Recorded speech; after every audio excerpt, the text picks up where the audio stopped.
Who's ready for Thanksgiving? Who's ready to eat some really good food? I am.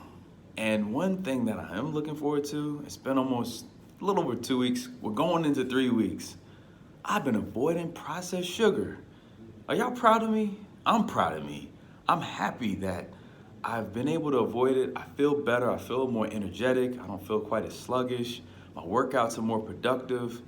And life is great. But on November 28th, I'm going in. You hear me? I'm going in. Sweet potato pie, banana pudding, whatever it may be. I'm all there for it.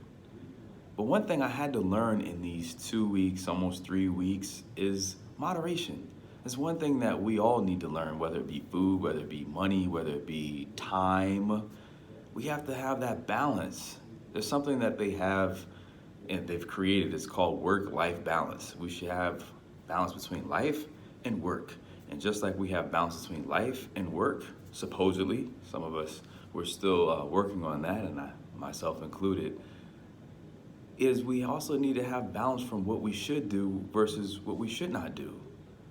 1 Corinthians 10:23 says, I have the right to do anything, you say, but not everything is beneficial.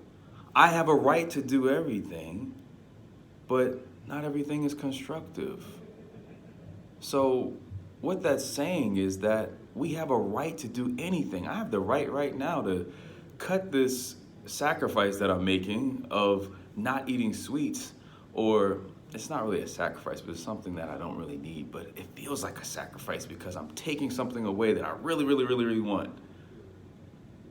I can go out here right now and eat as much sweets as I want, but what I read about white sugar or processed sugar is that it raises your blood pressure. I never knew that something so sweet can be so detrimental in that way. I've always known that it's a known cause for type 2 diabetes, which is depending upon what you're putting in your mouth, your diet and things like that. But I never knew that something sweet raises your blood pressure.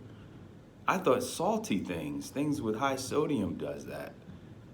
And it's so funny because something that's sweet can raise your blood pressure, and something that's sour can raise your blood pressure. What does that tell us? Some things that are good for us are not good for us. And we all know that things that are bad for us or that we deem as bad are bad for us. So we have a decision that we have to make. We have to take away this mindset of saying, I can do whatever I want. You're right. You're actually right about that.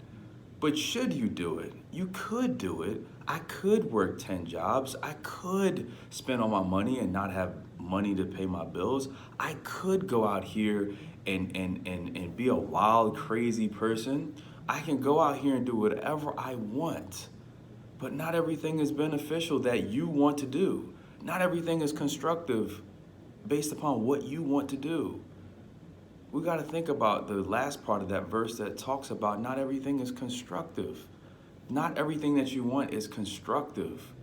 Who's the constructor of your life?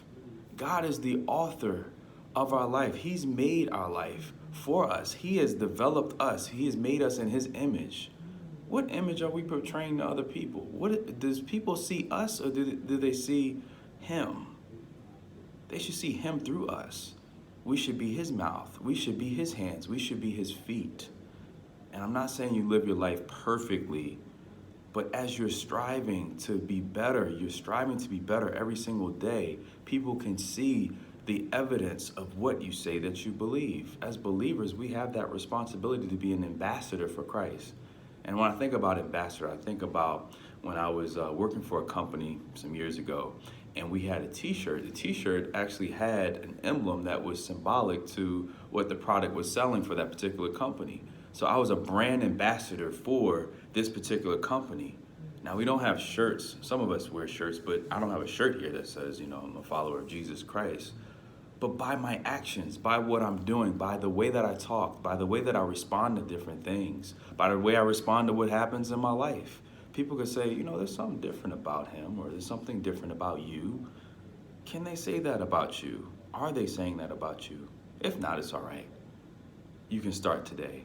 You can start by being the example of him, because he wants to do a thing in you, but you have to allow him to do what he wants to do through you, and not just to you, but through you. Let him work. in your life.